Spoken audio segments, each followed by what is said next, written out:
জানিয়ে দেওয়ার জন্য তাদের পাঠ্যপুস্তকে থাকবে আমরা কিভাবে ঐক্যমতে এসেছি, কি কি বিষয় বিবেচনা করেছি, তারা কেন এই সিদ্ধান্তে এসছে, কিভাবে এসছে, তাদের জন্য যে তারা বিতর্কগুলো করেছেন দিনের পর দিন এই সিদ্ধান্তে আসার জন্য, সেগুলোর ভিডিও ইস্যুভিত্তিক তৈরি করে করে ছাত্রদের হাতে দিয়ে দেওয়া হবে।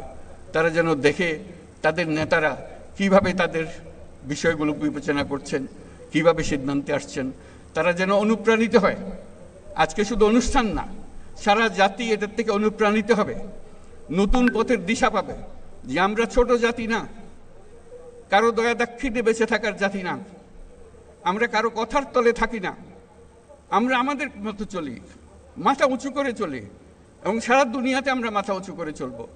সেই সামর্থ্য আমাদের আছে, আমরা অন্য দেশকে দেব, আমাদের সেই সামর্থ্য আছে। অন্য দেশ আমাদের কাছ থেকে শিখবে, সেই সামর্থ্য আমাদের আছে। আজকে যেই সনদ সই করলো, এটা বহু দেশ শিখতে আসবে, এটা আমি গ্যারান্টি দিয়ে আপনাদেরকে বলে রাখলাম। এই যে একটা উদাহরণ সৃষ্টি করলেন, এরকম আরও বহু উদাহরণ আমরা সৃষ্টি করতে পারি। সেই পথে আমরা যেন যাই। আমরা একটা মহান জাতি, সেই মহান জাতি হিসেবে নিজেদের মধ্যে অনুভব করতে হবে, কেউ যেন আমাদেরকে ধাক্কা দিয়ে চলে যেতে না পারে, আমাদের দেখলে সম্মান করে, মাথা নিচু করে থাকে। এত জিনিস তোমরা কি করে করলে? এখনো তারা চিন্তা করে যে তারা এত কিছু কিভাবে করলো, এই অভ্যুত্থান করলো, একটা এত বছরের সরকারকে ফেলে দিল, পালিয়ে গেল সরকার, একটা নতুন সরকার করলো, একটা নতুন সনদ করলো, এত কিছু করলো তারা। এটাই অবাক বিস্ময়ে তাকাচ্ছে। আমরা নির্বাচনের কথা বলেছি, এই সুর, যে সুর আজকে আমরা এখানে বাজালাম, সেই সুর নিয়ে আমরা নির্বাচনের দিকে যাব। ঐক্যের সুর, ঐক্যের সুর দিয়ে আমরা নির্বাচনের দিকে যাব। ফেব্রুয়ারিতে নির্বাচন হবে এবং এই ঐক্য যেন বজায় থাকে। আজকে ঐক্যমত্যে আমরা যেরকম সনদ করলাম, এই রাজনীতির ব্যাপারেও, নির্বাচনের ব্যাপারেও আপনারা রাজনৈতিক নেতারা বসে, বিভিন্ন দলের নেতারা বসে একটা সনদ করেন কিভাবে নির্বাচন করবেন। যেমন তেমন করে নির্বাচন করলে তো আবার পুরোনো জায়গায় ফিরে যাওয়া, তুই কিছু করে লাভটা কি হলো? এই কথা লিখে আমার লাভ কি হলো? কথা লিখলাম, কথা মানলাম না, কাজের মধ্যে গিয়ে মানলাম না। কাজেই আমার অনুরোধ, আপনারা আবার ঐক্যমত্য কমিশন বলেন, কমিটি বলেন, নিজেরা বসুন, নির্বাচনটা কিভাবে সুন্দরভাবে করবেন, উৎসবমুখর করে করবেন, ইতিহাসে স্মরণীয় করে তুলবেন। যেই সনদ রচিতা এই নির্বাচন করেছে, এই সনদ তৈরি করেছে যারা, তাদের হাতে এই নির্বাচন সৃষ্টি হয়েছে। পুলিশ এসে কেন ধাক্কাধাক্কি করবে সেখানে? নিজেদের নির্বাচন নিজেরা করব আমরা, কারো এসে আমাদেরকে সোজা করতে হবে না, আমাদেরকে দেখিয়ে দিতে হবে না, ধাক্কাধাক্কি করতে হবে না। আমরা কি জানি না নাকি কিভাবে নির্বাচন সুন্দরভাবে করতে হয়? সেটা যেন একটা উদাহরণ হয়, সেটা জাতির জন্য উদাহরণ, বিশ্বের জন্য একটা উদাহরণ হিসেবে আমরা সে নির্বাচনটা করতে চাই। আমরা ইনশাল্লাহ পারবো। আজকে সেই পারার একটা চিহ্ন আমরা এখানে রেখে গেলাম। এই চিহ্নটা ধরে আমরা পথে অগ্রসর হব। আল্লাহ আমাদেরকে সেই সামর্থ্য দিক, সেই জন্য আমাদের সবার জন্য দোয়া করেন। যারা আজকে শুনছেন, দূরে দূরে আছেন, মন ঠিক করেন যে এই যে ঐক্যমতের মাধ্যমে যে কঠিন কঠিন কাজ সমাধা করা যায়, আমরা যে বর্বরতার থেকে সভ্যতায় এসেছি তার প্রমাণ রাখা যায়।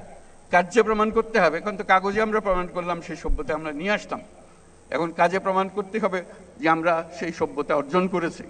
আমাদের রাজনৈতিক নেতারা আমাদেরকে সে পথ দেখিয়েছেন, আমরা তাদের কাছে মাথা নত করছি যে তাদেরকে তারা আমাদেরকে এই পথ দেখানোর জন্য পরবর্তীটাও তারা যেন সুন্দরভাবে করে, নির্বাচনটাও সেরকম যেন আমরা বাহবা দিতে পারি। সবাই মিলে এমনভাবে নির্বাচন করব, কোনো দুনিয়ার কোনো কেউ এসে বলতে পারবে না এখানে ক্ষতি হয়েছে, এখানে গোলমাল হয়েছে, এই কথা যেন বলতে না পারে। বাইরের লোক এসে কেন আমাদেরকে বলবে তোমরা এটা ঠিক করে নাই, ওটা ঠিক করে নাই? আমরা কি জাতি হলাম যে বাইরের কথার জন্য আমাদেরকে অবজ্ঞা করতে হবে? আমরা যারা এই সনদ তৈরি করতে পারি, সে ক্ষমতাতে কি দুনিয়ার কারো কাছে কোনো কম মনে হয়েছে আপনাদের কাছে? সে আলোচনা কি কারো কাছে কম মনে হয়েছে আপনাদের কাছে? যে রাজনীতিবিদরা এখানে অংশগ্রহণ করেছেন, তাদের বিদ্যা, তাদের জ্ঞান, তাদের অভিজ্ঞতা অন্য দেশের কোনো রাজনীতিকের চেয়ে কম মনে হয়েছে আপনাদের কাছে? মোটেই মনে হয় নাই। তাহলে কেন আমরা এটা পারবো না? কাজে আপনারা দোয়া করেন, সবাই মিলে চেষ্টা করেন যাতে করে আমরা সুন্দরভাবে নির্বাচনটা করতে পারি ইনশাআল্লাহ। তাহলে আমরা সঠিক পথে অগ্রসর হতে পারব। আজকে সবাইকে ধন্যবাদ জানিয়ে, বিশেষ করে যারা এই সনদে স্বাক্ষর করলেন তাদেরকে ধন্যবাদ জানিয়ে, তারা আমাদের দেশটাকে একটা বহু উচ্চতায় আমাদেরকে নিয়ে গেল। সে উচ্চতায় যেন থাকতে পারি, আরো উচ্চতায় যেন আমরা যেতে পারি, সেটার জন্য আল্লাহর দোয়া কামনা করছি। সবাইকে ধন্যবাদ।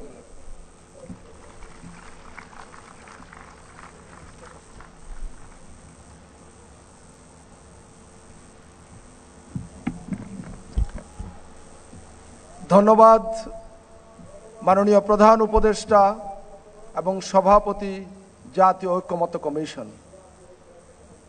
সম্মানিত জাতীয় নেতৃবৃন্দ এবং সম্মানিত অতিথিবৃন্দ, আমরা জানি যে মাগরিব মামা বন্ধ করে দিল। হ্যাঁ চলো ওই দোকানে যাই।